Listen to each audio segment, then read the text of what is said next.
Paramashivoham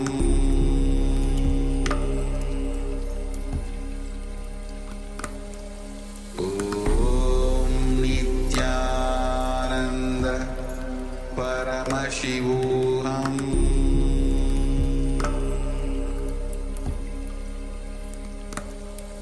Om Nithyananda Paramashivoham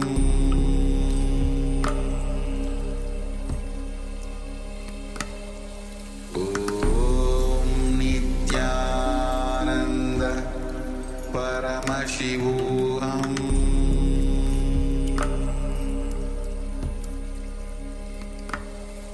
Om Nithyananda Paramashivoham. Now slowly, very slowly, relax. And let's take a moment and start measuring have the second measurement. If you have the object and you have taken the initial measurement, now go ahead and take the second measurement, the weight of the object, and compare it with the initial measurement, and let us know whether it has increased, decreased, or even if there is no change, let us know.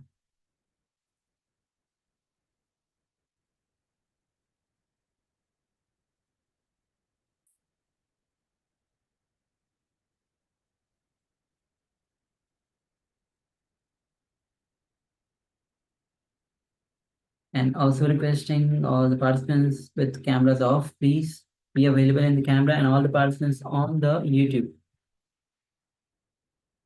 Please, you can also start sharing on the YouTube chat.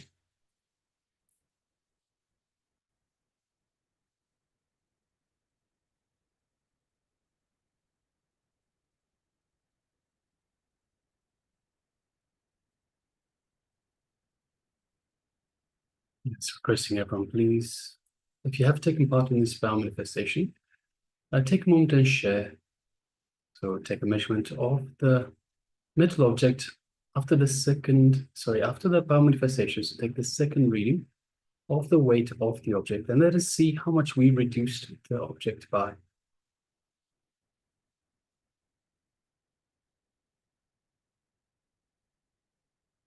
Yes, requesting everyone with cameras switched off. Requesting please switch on your cameras. We have Ma Zhang Zi Hao.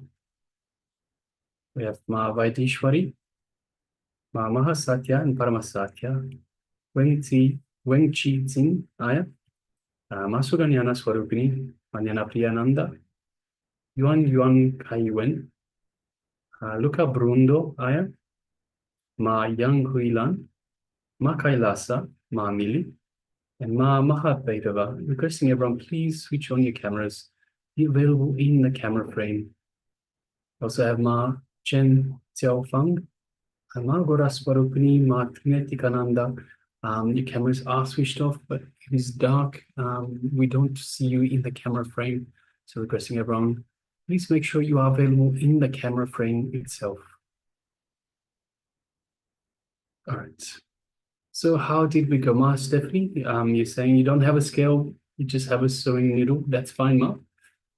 Are you able to determine whether it has lost weight or not? Okay. Okay. You're not able to measure it. That's fine. All right, Ma. Glass of water. Yes. All right. No issues.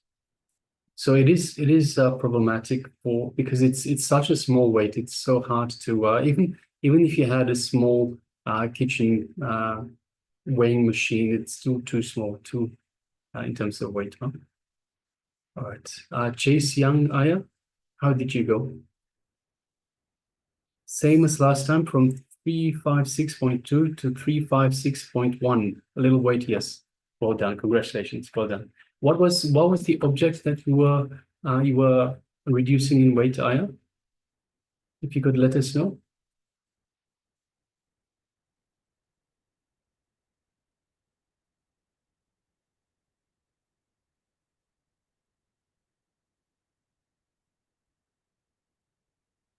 Yes, that's the second successful power manifestation.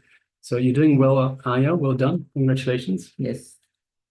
Congratulations here. And actually, this is the inspiration for other participants as well watching us on the YouTube, on the Zoom. Mhm. The moment you start manifesting, it gives inspiration, and the best thing is you start sharing. The moment you start sharing, that's the best part of it. Okay, so last time also you had manifested, share the screenshot as well. Yes. So with the screenshot as well. So the screenshot is, let me start again. The screenshot is validation for everyone. It is real. It is something that is possible, and it is something that is available to us. We have the power to manifest this power of Lakima, of reducing weight. And of course, it's not just reducing weight. We can reduce weight, increase weight as well. So it can come in handy when we increase the weight, for example, of precious stones or precious metals.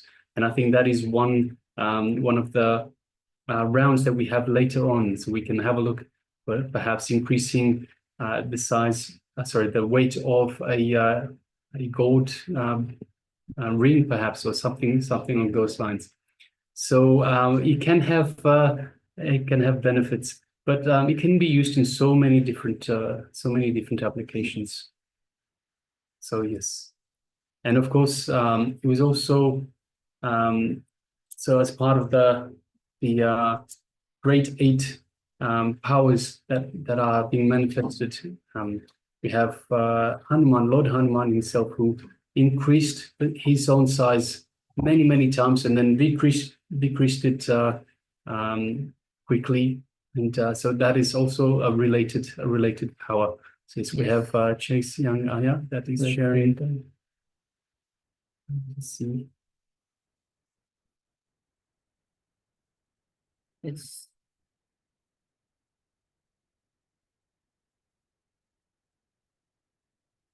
yes. All right. Okay. So that is the holder for the laptop, and you went, yes, we can clearly see in the images went from 356.2 to 356.1. Yes. And this is wonderful proof and wonderful validation for everyone out there. And I think we might have I think it was Zhang Zi Hao. We have validation there. I think Zhang Zi Ho is newer to the Paramashivoham program. So this is validation. We're asking in terms of the powers, if we have access to these powers. Absolutely have access to these powers, and we have proof right there. So if you have a look in the chat box, the powers manifest right before your eyes. And of course, you have the same access to these powers. You can also have these powers, and through practice, you can manifest better and better on bigger and bigger things as well. So yes. All right. So thank you very much, Chase Yang Aya. Much appreciated. And also in terms of Ma Zhang Ji Ho, in terms of whether these powers are accessible or not, so Parameshwar gives more than 460 powers in Vedas and Agmas. And there are many participants who are the Sakshi Pramana of these powers. Few of the powers even Maharaj has manifested. One of the power that I had manifested during my first inner awakening, during my inner awakening, was the power of materialization, where manifesting the gold specks, gold particles on my hand. I was also like just a new first time attending the program, but just being in the presence of Swamiji, the gold particle just manifested out of just from nowhere. And like this, so many examples are there of where Swamiji himself have initiated the participants and they have started manifesting the power. Absolutely.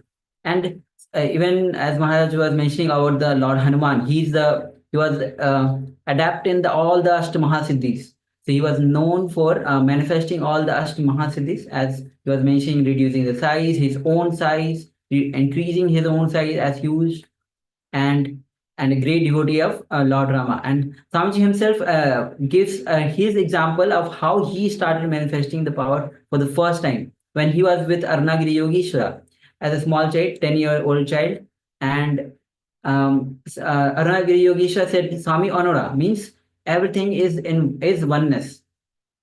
And that time he has heard this word multiple times, but that time it got clicked with Swamiji.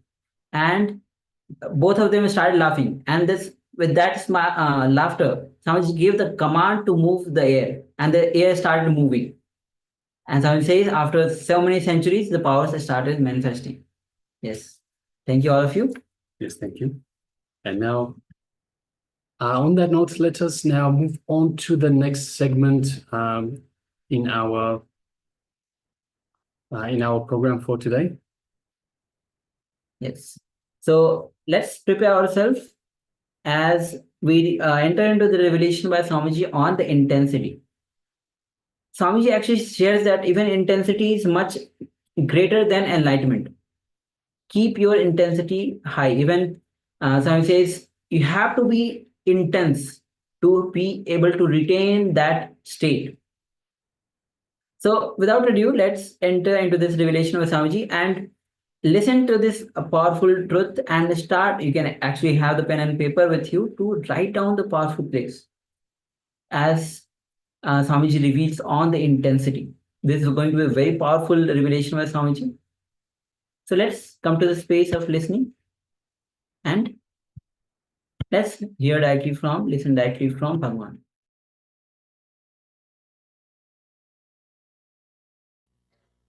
Today's subject is intensity is the key.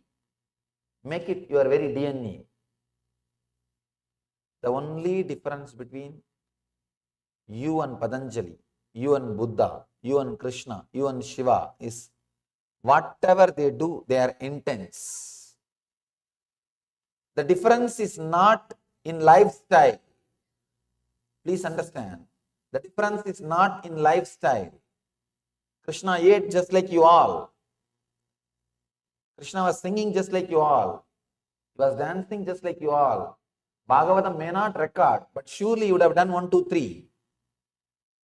Just like you all. Then what is the difference between you and Krishna? People ask, what is the difference between me and Krishna? Intensity. He was total. He was intense. Whatever he was doing, he is complete. Whatever he is doing. So Patanjali is trying to teach intensity. I can say just this one sutra is enough. Decide from today, whatever you do, you will be intense. It means whatever you do, you will be inside your body. Many times people come and tell me, no, Swamiji, I don't have time for meditation. What it means? And as if people who are meditating, they don't have any other work. It is just arrogance.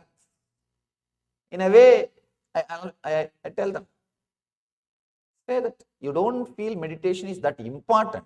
Then I can understand. Don't say you don't have time.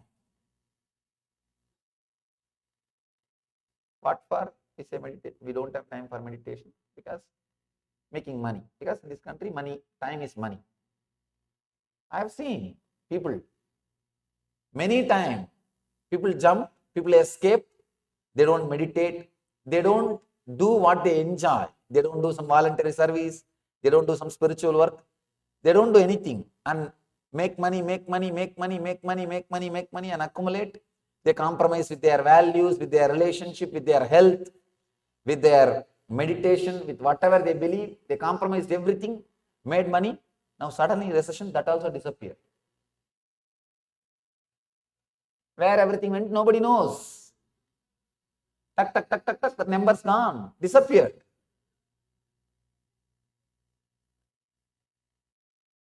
At least people enjoyed their life, meditated, did some spiritual service, and lived happily.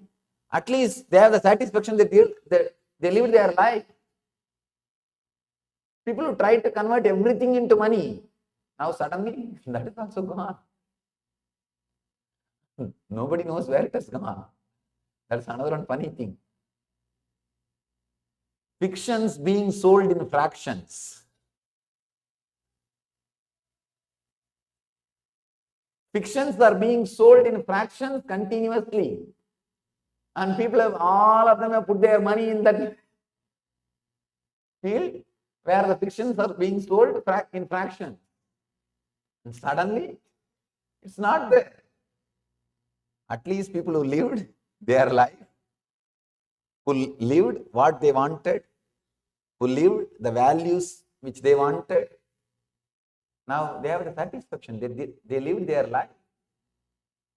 People who compromise, they don't even have that satisfaction. Anyhow, whenever people come and tell me, Swamiji, I don't have time for meditation, I tell them, just do only one thing. Only one thing. Every day, at least 1 hour you spend with your body. Brushing, cleaning, taking bath, dressing, at least 1 hour. It's a minimum. That 1 hour decide, you will be with your body. When you are brushing, just be with your teeth. When you are taking shower, just be with your skin. When you are dressing, just be with your body. Just that 1 hour spend with you. That's all. Nothing else. That is enough. You will see so much of transformation will happen in your system. You may think it is too simple. But if you look inside your life, when you start brushing only, you will be sitting in your office and doing all your work. When you are taking bath, you will be cursing everybody in the life. You can see. Those are the moments. You don't live with you. You don't live with you. Just this 1 hour. That is what Patanjali means when he says intensity is the key. Just be intense in whatever you are doing. Suddenly, so much of transformation will happen. Living intensely, it's what I call living enlightenment. If you are sitting in the chair, feel very clearly. You are sitting. The chair is holding your weight. But you don't relax on the chair. Even now you can see, constantly you are holding yourself. Even though physically chair is holding your weight, you think you are holding yourself. You do not relax, even on the chair. You do not relax. You are not at ease with what is happening. Be intense with whatever is happening. When you are intense with whatever is happening, all your postures are yoga. Please understand. If you are intensely sitting, that sitting is a posture, asana. If you are intensely standing, the standing is asana. Whatever you do with intensity is asana. Asana is not adding movements to your life. It is adding life to your movement. When I was young, I learned yoga from a great yogi, Yogi Yogananda Puri. Very great yogi. He used to teach me yoga in the temple, the Arunachaleshwara temple, my native place. It's the largest Shiva temple. 25-acre granite construction. 25-acre built-up area in granite. Still, in India, there are thousands of cities. The temple will be the center of the city. And that will be the largest structure of the city.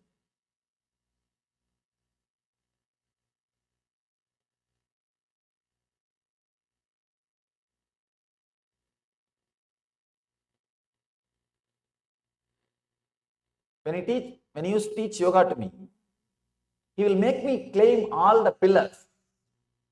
From morning till evening, all the temple stone pillars I have to climb up and down, up and down, up and down. After I grew up, when I started reading the yoga literature, suddenly I found out this is not yoga. I asked him, why did you make me do that? Because when I was doing, I was really thinking it is yoga. And now I don't see in any book any reference that it's yoga. He just laughed and said, what needs to be achieved through yoga? Did you achieve through that practice? I said, yes, that I achieved, no doubt. Then it is yoga, relax. He gave me an important key, click. That is the key based on which I have designed the whole Nitya Yoga. The key is, with any intention, you move your body, that intention will become part of your bio-memory and it will express itself in your life. With any intention, you move your body, that intention will become part of your bio-memory and that will become reality in your life.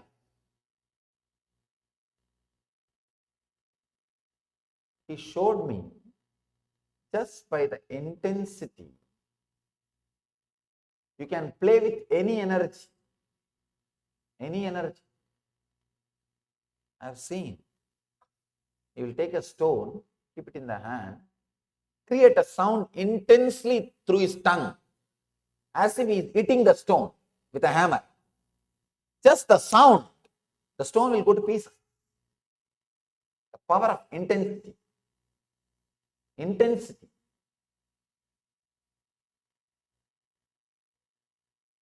He will create a sound as if he is throwing a stone. The fruits will fall from the tree. Intensity. With any intention, if you move your body, that intention will get recorded in your system and will become reality in your life. So be very clear.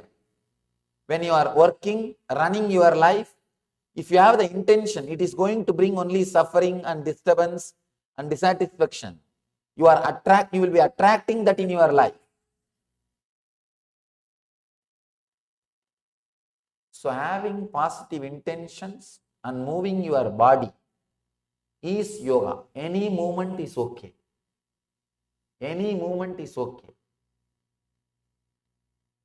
If the intensity becomes your bio-memory, suddenly you know you are in heaven. You are living enlightenment. You are radiating Jivan Mukti. Patanjali says very beautifully, intensity is the essence. Please understand. Intensity is the difference between religion and spirituality. Without intensity, even meditation will be a ritual. I have seen many people meditating all over the world. Now I know by conducting classes all over the world, how different culture, different country people sit and sleep. Everywhere I am seeing how people sit and sleep, how they miss the words, how they sit and sleep. Without intensity, even your meditation will be a ritual. With intensity, even your ordinary activity like walking, talking, eating, sitting will be meditation. It will radiate. With intensity, you will attract that same kind of people around you. The same kind of people you will attract around you. You will feel connected to them. You can see many times people come and tell me, Swamiji, 4 years before I started my spiritual journey, I feel of late the whole world, everywhere spiritual awakening is happening. No. Actually, when you start journey, suddenly you will see in your life, you will start attracting spiritual people, spiritual ideas, spiritual magazines, spiritual websites. All those things will automatically start coming in your life. You will see people giving you that kind of gifts, that kind of books. You will start feeling connected to those things. World is not becoming spiritual. Your world is becoming spiritual. So with intensity, You will attract right people around you and you will feel connected to right people. Without intensity, even if right people happen around you, you will miss. I know thousands missed me. I know thousands lost me. Without intensity, even if I happen in your life, I'll just become memory. I'll only be vacation happened in your life, not life itself. With intensity, even if you have not had me physically in your life, you will be living with me. You will be living with me. Without intensity, even if it happened in your life physically, you miss. You will miss. It will be just lost. Intensity is the ultimate truth. Today morning in the press meet, one journalist asked me, what's the difference between religion and spirituality?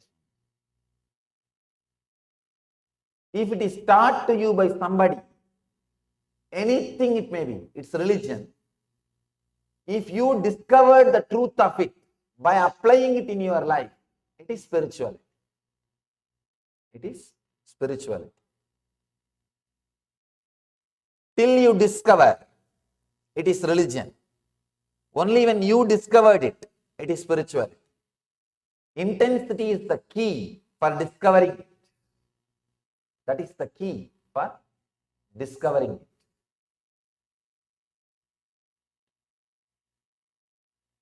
Let's enter into the sutra, Patanjali's sutra.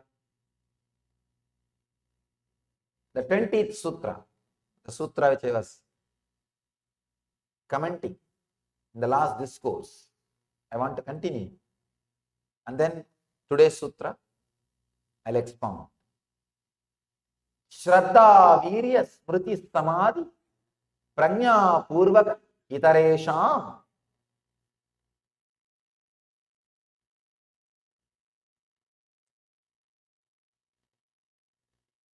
Patanjali explains the science of Samadhi, science of enlightenment. Let me give you the translation. Shraddha Virya Smriti Samadhi Prajna Purvaka Itaresham.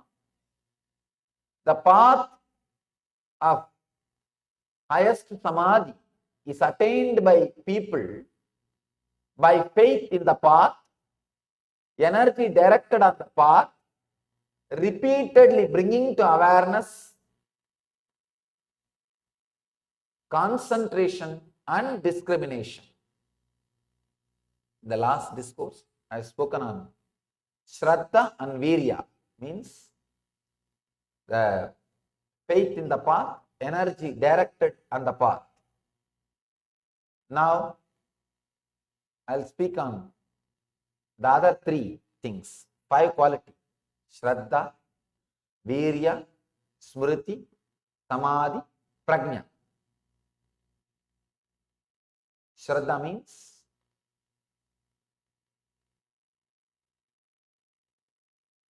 faith, feeling connected to the spiritual ideas.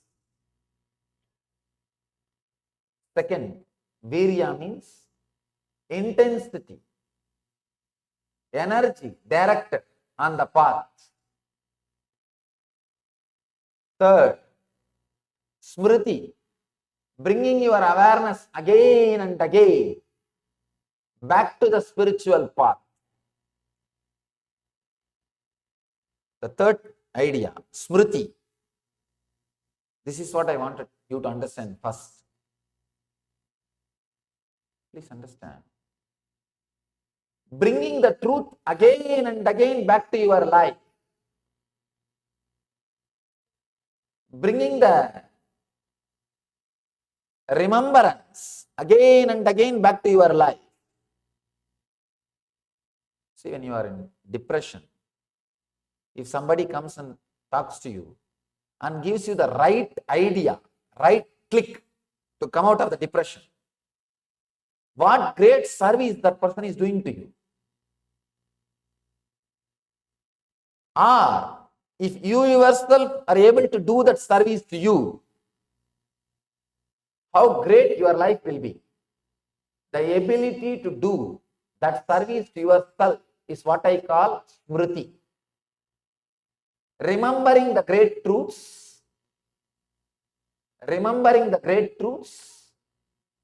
in the life again and again, and elevating yourself to live the intense spiritual life, to experience the truth, is what I call smriti. See, in our life, at some time, all of us experience some strong truths as a click, as an experience. Suddenly, some truths will click with you. Either when you are fighting with your spouse, or fighting with your boss, or sitting depressed, or sometime in your life when you lose money, or when you are some parts of your life, these great truths will click. You will have those great truths as experience. The big problem is you don't remember the same truths with that same clarity. If the same problem comes back again, that is where the problem starts. If you can bring those same truths back to your being, when the same problems come again, you will be living enlightenment. I always tell people, every day spend at least half an hour with some spiritual literature. People ask me, why? What is it going to do something? I have read all these books already. No, relax. You might have read. That does not mean you remember. Read, reread, reread, reread. Assimilate these ideas again and again. You will see. Whenever you go through a low mood, you remember these great ideas. You will start living them. Smriti means remembering your true self again and again. I can say, remembering to unclutch again and again is what Patanjali calls smriti. Whatever may be the complication, remember to unclutch. Remember to unclutch. Remember to unclutch. Maybe after 2-3 days, you will forget. You will be caught and you will be suffering. Suddenly remember, no, let me unclutch. Whenever you remember, come back. Come back to the center. Come back to the peace. Unclutch. You will see. The constant remembrance is so powerful, so strong. That is the ultimate technique. All the rituals, spiritual literature, temples, everything is created. Everything is created just for this one idea, smriti, remember. All over the world, so much of wealth is put, invested in spiritual books, in spiritual infrastructure, so many spiritual things. Just one reason. You need to be reminded. You need to remember. That's all. You need to remember the truth. That's all. Nothing else. I'm building temples all over the world.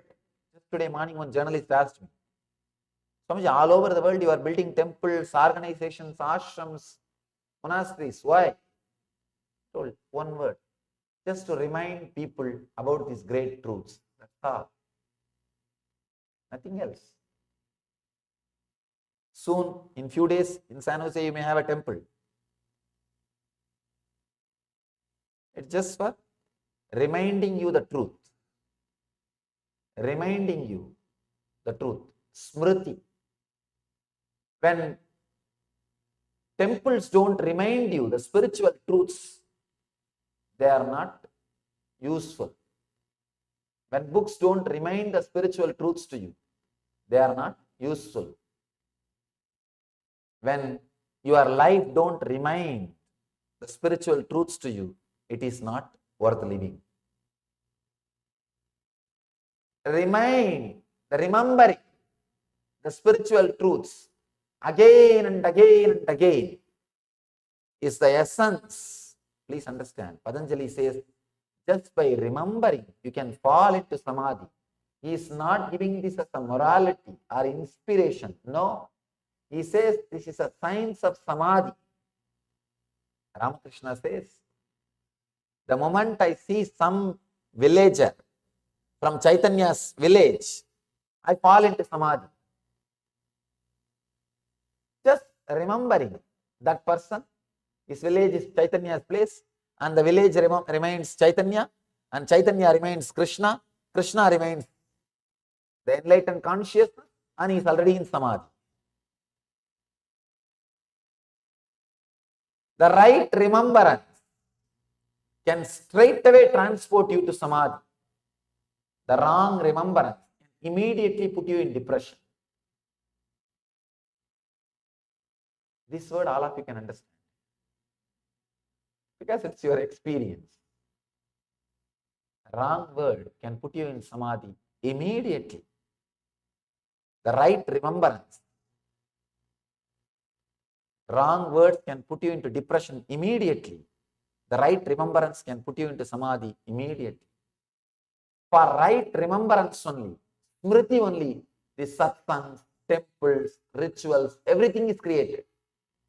The rituals are nothing but every day reminding your godliness. Before doing any ritual, the first mantra is called Manasa Puja, remembering your soul as God and worshipping that. Only then you worship that same consciousness in the deity. It means what? The puja is nothing but remembering the great truths. Smriti. If you have remembrance, you don't need anything from the outer world. If all these outer world things do not remind you, then they have no use. Then they have no use. Smriti, the mala, bracelet, everything is just for remembrance. Smriti, nothing else. It's not for any other reason, just reminding you. Whenever you see them, you remember these great truths. This mala, bracelet and all is to help you not to forget the truth.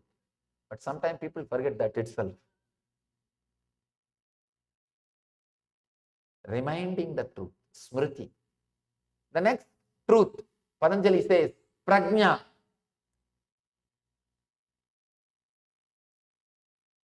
Samadhi and prajna. Samadhi means constantly trying to be in the deep silence, the gap between the two thoughts in your inner space. See the gap between the two thoughts of your being. You again and again experience samadhi every moment in your life. The problem is, you don't have patience for that gap. You are running without even knowing why you are running. I have a story for you. An overweight man went to the doctor who advised him to lose 10 pounds. The doctor recommended that the man should run 5 miles every day for the next 100 days. The patient phoned the doctor exactly 100 days later. Doctor asked, have you lost the weight? Patient said, I have, but I am not at all happy with the situation. Doctor asked, why? This guy says, because I am 500 miles away from home. The fool is running. not turning back. Sometimes you are also just running, not looking in the gap, not coming back. If you are continuously running, you might have achieved 500-mile goal, but you will not be in home. Same way, if you are continuously running behind your mind, you may achieve what you want in the outer world, but you will not be in the home. You will be far away from the home. So come back to the gap. Coming back to the gap is what Patanjali calls samadhi. Make time to come back to the gap. Don't say I am not able to. Every moment the gap is happening inside you. Because of the gap only the next thought is able to come. Understand? It's like the fish tank, water bubbles coming. It may look that all the bubbles are interconnected, but they are not. There is a gap. Same way, you may feel the thoughts are continuously connected. No, there is a gap. Relaxing in that gap is what Patanjali calls samadhi. The fifth idea Patanjali is sharing is prajna, means discrimination.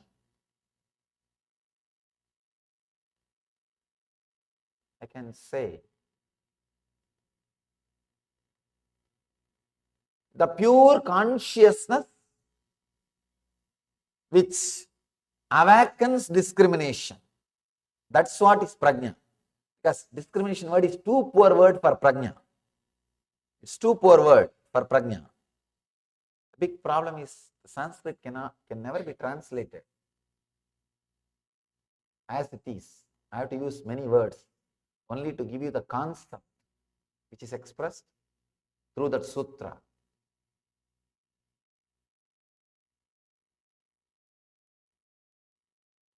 Discrimination, please understand, consciousness which awakens the discrimination. When you are aware, when you are conscious, you can never make a mistake. You can never make a mistake. When you are conscious, constantly you respond to the situation in the present moment. See, if you are not conscious, you act based on your engrams, not based on the truth, your own intimate experience. If the prajna is there, you act based upon your own intimate personal experience. If the prajna is missing, you act based on the samskara, hearsay, what they will say, what he will say, what the other will say. From the samskara, the person who is operating from prajna will have a deep discrimination.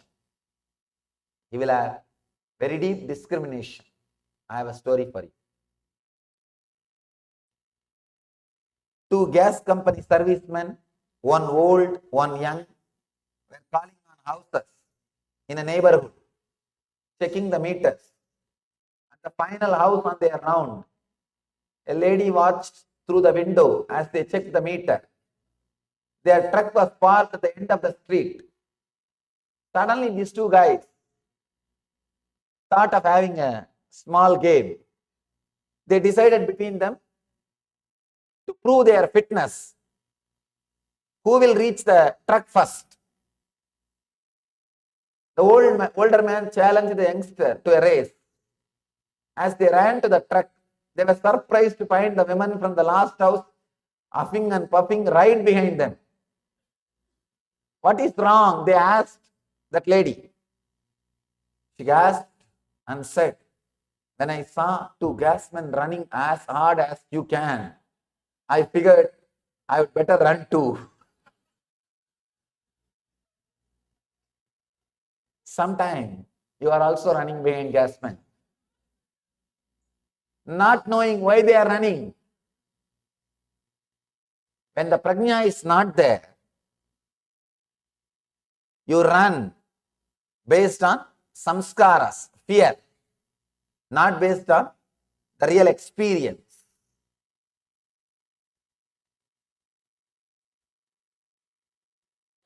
With prajna, with consciousness, you will be very clear what I mean by the word consciousness. Please understand. Just when I started the discourse, what I said, just being inside your skin. Just be inside your skin. Deal the persons, situations, places, everything directly. Everything straight.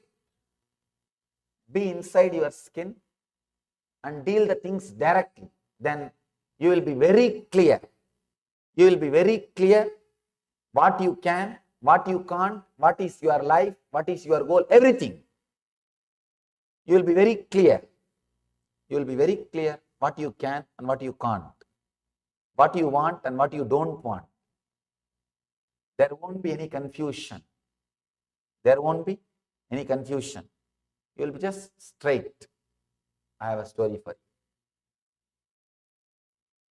you. A woman went with her husband for his routine medical checkup.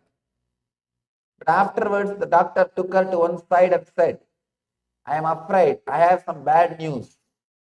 Unless you adhere to strict routine, your husband will die. Every morning, you must give him good, healthy breakfast. You must cook him a nutritional meal at night. Furthermore, you must not burden him with household chores. And you must keep the house spotless and germ-free. I know it places a great deal of work on your shoulders, but it really is the only way to keep him alive. On their way home, the husband asked his wife what the doctor had said to her. Oh, she replied, he said, you are going to die.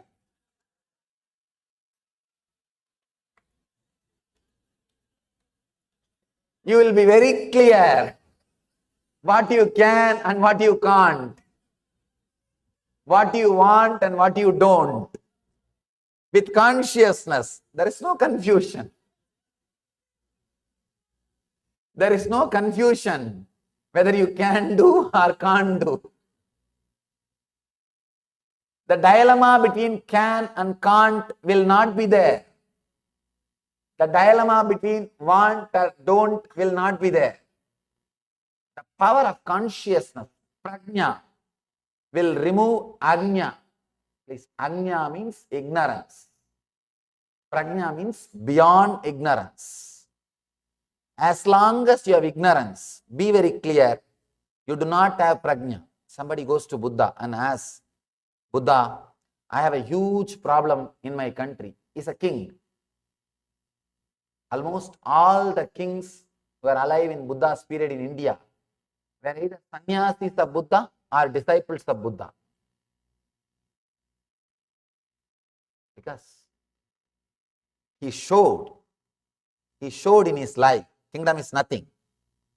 Kingdom is nothing. He showed in his life, the kingdom is nothing. And the great truths of spirituality is the strength. Almost all the kings were his disciples. Either they have taken sannyas and left the kingdom. If they are sitting in the kingdom, they are ruling as Buddha's representative. That's all. Goes and asks, there is so much of confusion in my kingdom. Please give me some advice. How can I sort it out? Buddha says, sit and bring your awareness to your breathing. He says, if I am sitting like this, they will not only take away the kingdom, they will kill me and everything will disappear.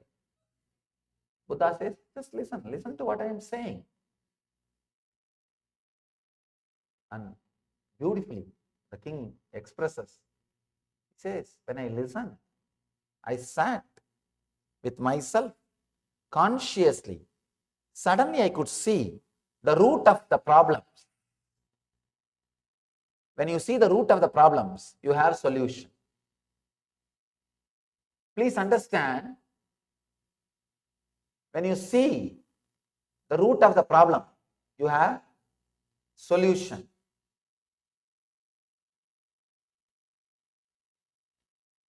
The big problem is sometimes we don't look into the problem and try to find out solution. We don't have patience to look into the problem, but try to find out the solution. That is where the whole problem starts. If you can just look in, you will see not only you have a solution, suddenly problem dissolves. Problem dissolves. The problem itself do not have its root. The root in which it is rooted, the very root disappears.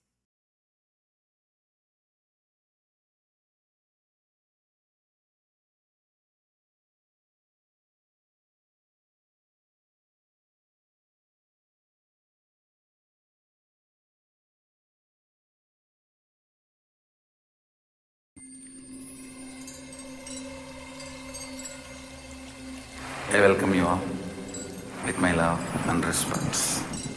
Let you all open all your three eyes. Om Nithyananda Paramashivoham.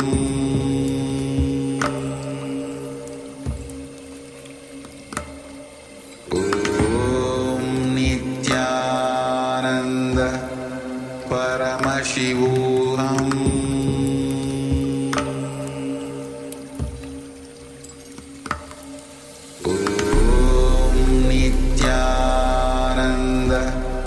Paramashivoham.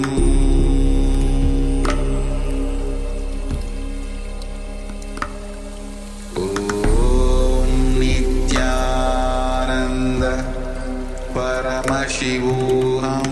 Om Nithyananda Paramashivoham. Paramashivoham.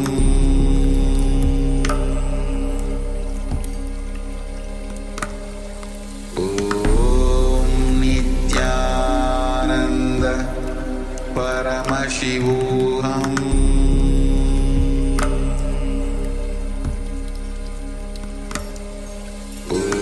Om Nithyananda Paramashivoham. Paramashivoham. Om Nithyananda Paramashivoham.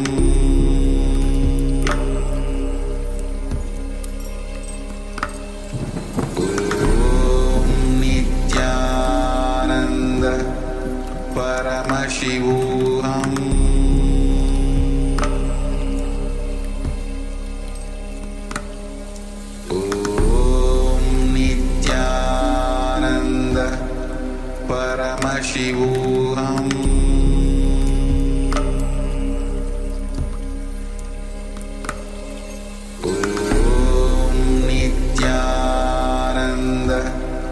Paramashivoham.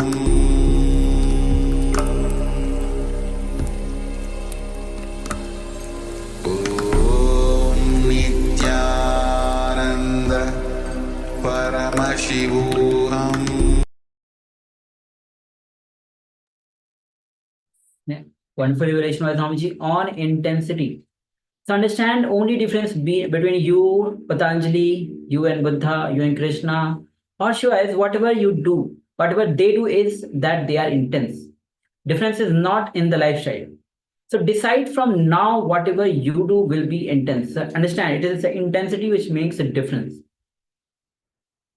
So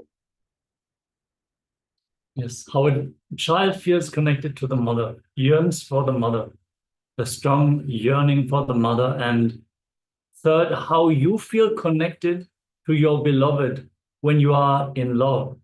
When you are in love, whatever you may be doing, the undercurrent, you will just feel the constant feeling of memory of him or her filling you. When you are in love, the constant undercurrent will be it will be there, filling you, overflowing. That is intensity. So many people might have said, "Hey, are you in love? You look so different because you are constantly filled with that undercurrent. If this can be directed towards the fulfillment or enlightenment, suddenly you will see you are awakened. So intensity itself is the ultimate truth. So let's prepare ourselves. If you have, we'll be entering into the meditation to bring intensity in you. So if you are wearing spectacles, please remove it.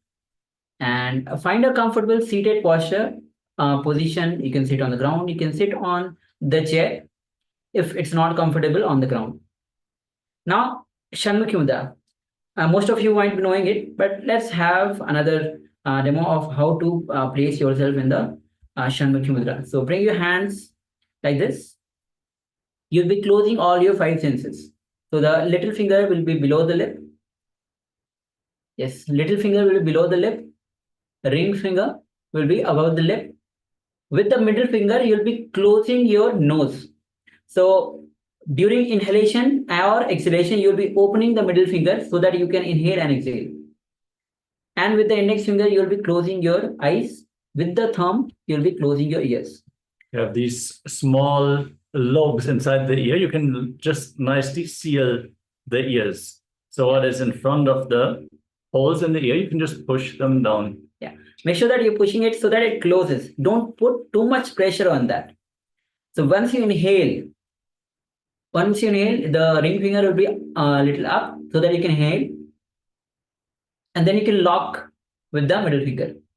And when you're feeling, till you are comfortable, you can hold. And then you can release the middle finger so that you can exhale. You need to understand a lot of your energy is flowing outwards through the senses all the time.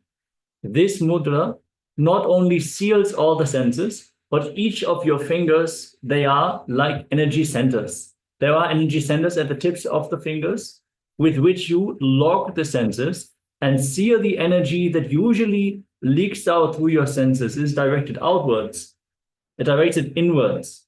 This will bring the intensity into your inner space. It will bring intense awareness and intense Kundalini awakening. And the initial visualization will be visualize that both your eyeballs have become stones. See, understand, when the eyeball moves, the visions moves in your eyes, even if you have eyes closed. So when you lock your eyeballs, then the stone, you feel like a stone, your visuals stop, and you intensify your awareness without creating stress. So when you focus deeply as if you are penetrating your third eye, we'll be entering into this meditation. This is going to be 21 minutes of meditation. So let's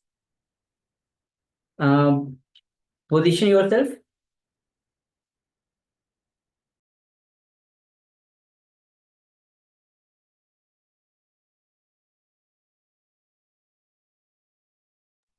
So just you'll be doing it for 21 minutes. So this is the position as inhale and lock with the middle finger. All other fingers will be closed. Middle finger, you can open it and close it while inhaling and exhale. So you'll be doing it for 21 minutes. So you will hold your breath comfortably. No need to put any pressure. And if you suffer from high blood pressure, we request you to take it slow with this exercise. Don't hold your breath for too long. If you feel that your blood pressure is rising, just relax. There's no need to push yourself in this exercise, as other energies will be sealed into your system. All right, so let's directly enter into this meditation. You can start putting your finger in Shanmukhi Mudra. Inhale. Close your nostril with the middle finger. Stay as comfortably as possible. Then exhale. The cycle continues till 21 minutes. So it's a very powerful meditation. So let's enter into it.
Yes.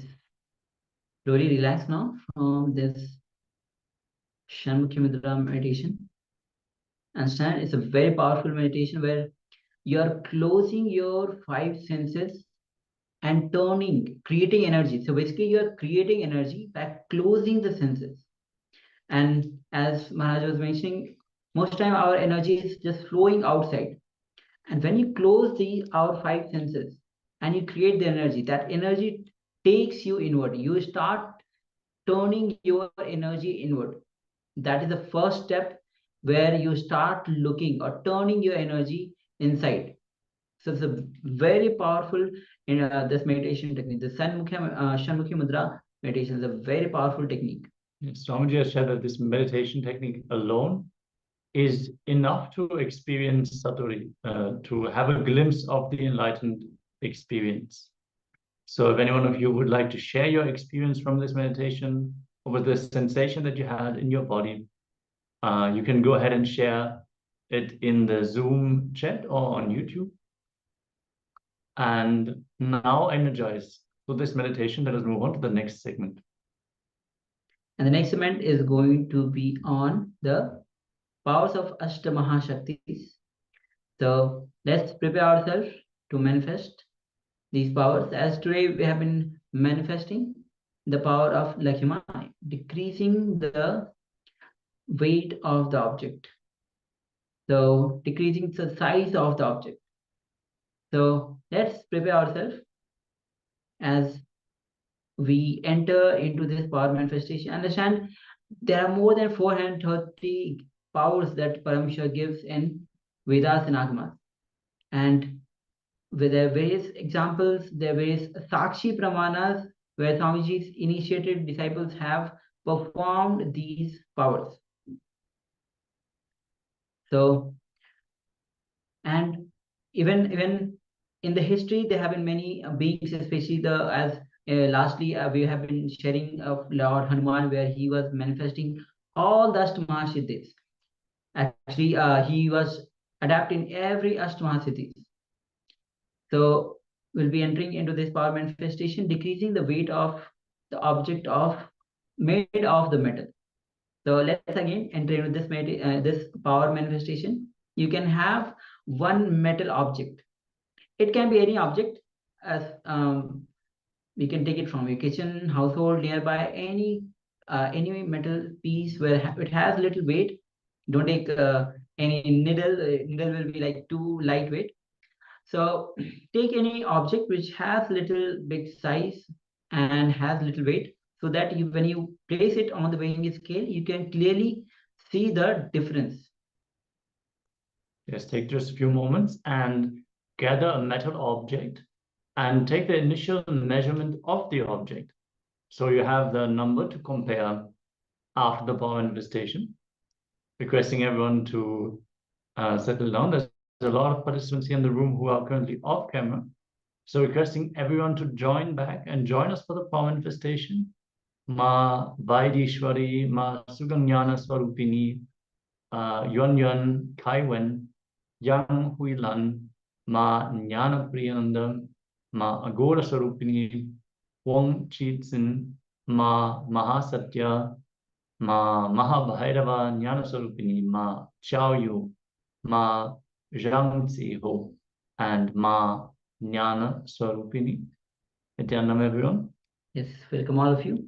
Also inviting all the YouTube viewers. You can join us in the two-way and have the best experience of this program. And you're welcome to share your experiences and questions in the YouTube chat as well. If you have any questions or doubts, let us know. And let's get ready to enter into this power manifestation. Yes. So sit with your head, neck, spine, and straight line. First of all, let's have the initial measurement. The object, the metal object that you have chosen.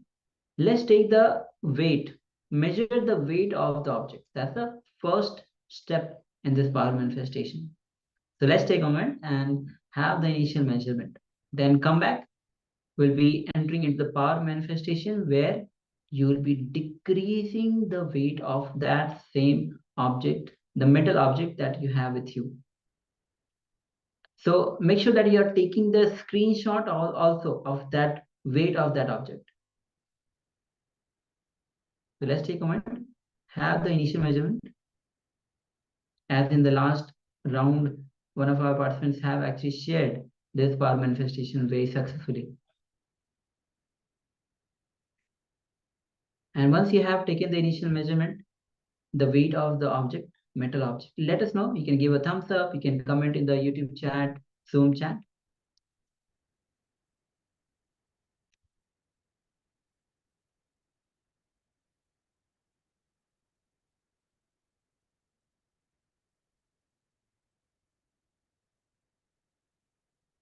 All right, let us know if we are ready. Yes, Chase Yangaya says yes. Thank you. So let's begin this manifestation. You have the initial measurement now. Understand with the strong declaration, when you connect with Swamiji, with that cosmic energy, when you are in oneness with that super consciousness, it reflects as a power, it manifests as a power through you.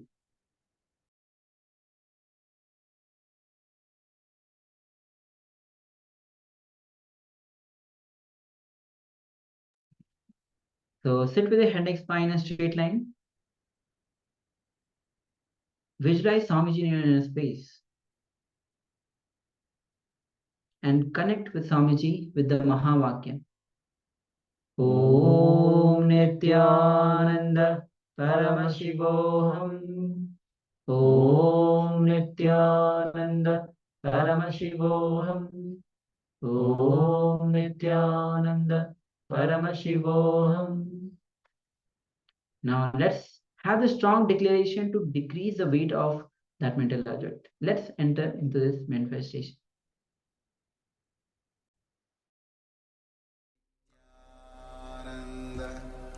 Paramashivoham.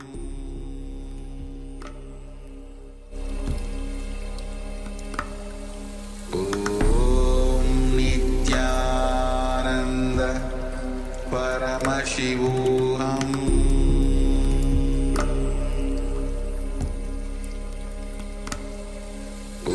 Om Nithyananda Paramashivoham. Paramashivoham. Om Nithyananda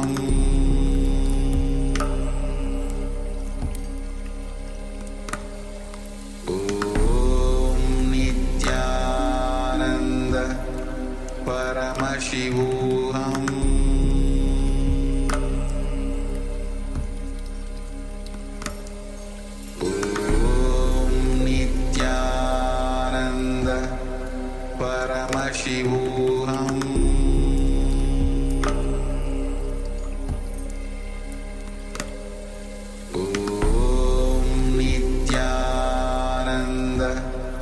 Paramashivoham.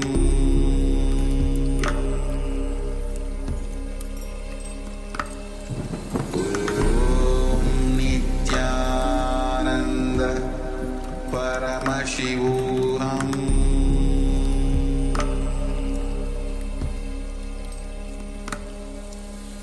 Om Nithyananda Paramashivoham. Paramashivoham.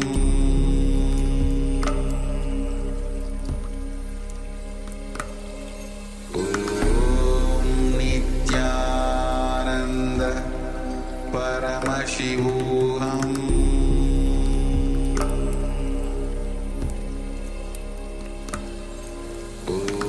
Om Nithyananda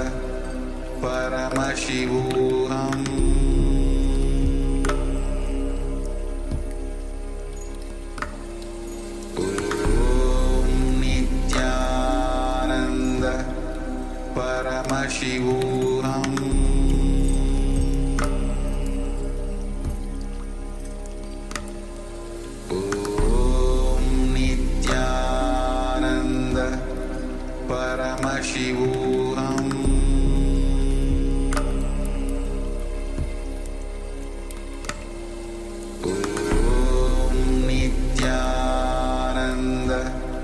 Paramashivoham.